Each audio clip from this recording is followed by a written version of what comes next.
Melinda here with the Modern Homesteader. Another good day of cultivating real life. We have a busy day ahead. This morning, Ryan and Katie have already been scoping out where the new blueberry bush needs to be planted. I need to work on getting rid of some of these fire ant mounds, which can be a pest and a little bit painful. And then we're hoping to get our heirloom tomato plants in the ground. Let's see how it goes today.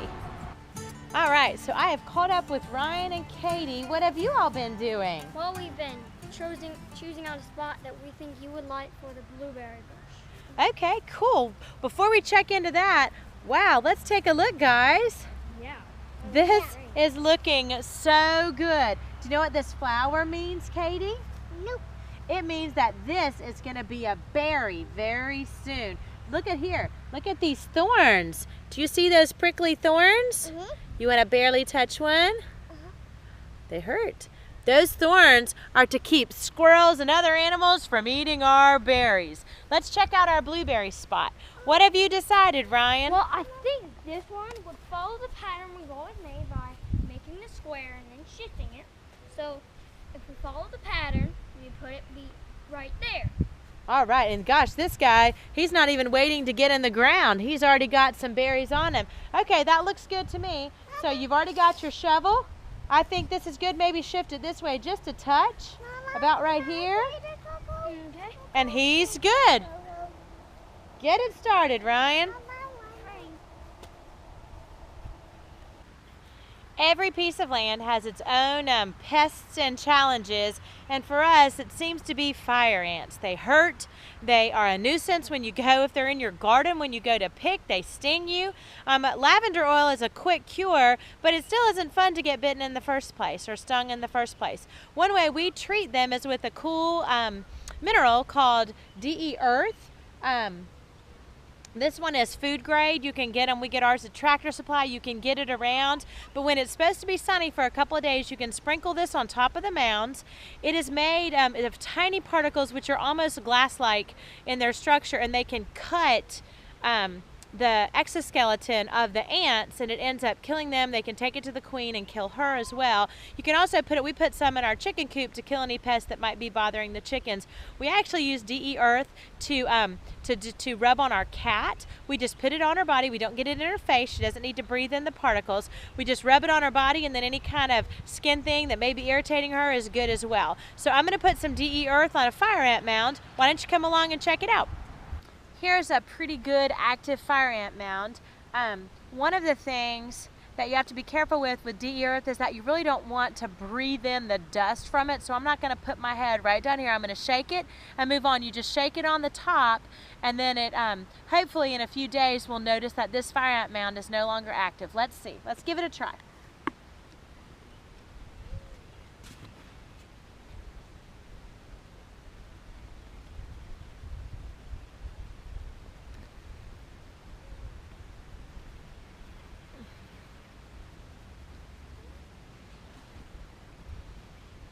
That one's pretty well covered, and we have ones like this all over our yard and in our garden. It's safe for garden use. I'm going to go hit some more. All right, I'm catching up with Ryan and Katie. Ryan, hang on for a minute. Looks like it's in the ground. What have you got? So we've got some compost, some really rich decomposed soil, and we're going to mix it with the other soil when we're planting this blueberry bush. Oh, good. Katie, what have you got in your wheelbarrow? Compost. Where do we get our compost from? Up by a chicken coop. Up by the chicken coop. You want to touch this soil? That looks like really good dirt, doesn't it? Why are you gonna put this dirt? Where are you gonna put it? On the blueberry plant. Well, you guys have at it.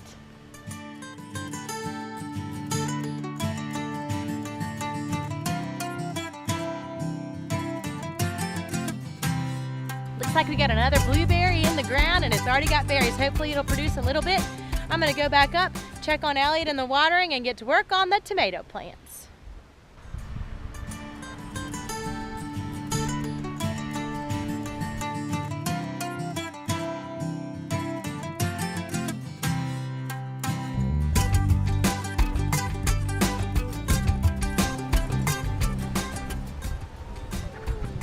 So Katie and I are going to plant tomatoes. We are getting ready to get these heirloom tomatoes in the ground, these heirloom tomato plants in the ground. We got them from a friend, Mr. Jeff, and so hopefully they will thrive and we'll be able to share our abundance of tomatoes back with him. Still thinking of a watering system for them. I want to make sure they get enough water. We're still tinkering with the soaker hose and the rain barrel and filling it up.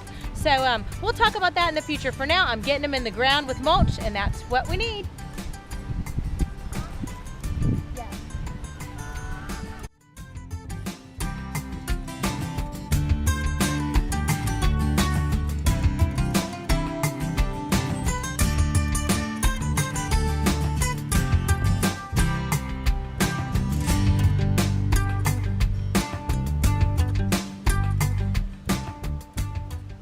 Well, that's it for another day, day 14 here of the 40-day Cultivating Real Life Homestead Challenge. It's amazing how quickly things are moving now. I mean, I feel like we just got new things going into the garden just about every day, new ideas. We do have some challenges. We got to figure out some things about water because we just don't quite have that where it needs to be just yet. But we'll get there. I'm pretty confident of that. Well, thanks again for joining us. If you've got comments or if you've got questions or things you just want to know about our homestead, about growing plants, things that we're learning along the way, we would love to hear from you. Just use the comments section down below and we will absolutely respond to you right away. Thanks again for spending time with us. We'll see you tomorrow for day 15 of the 40-day Cultivating Real Life Homestead Challenge. Have a great evening.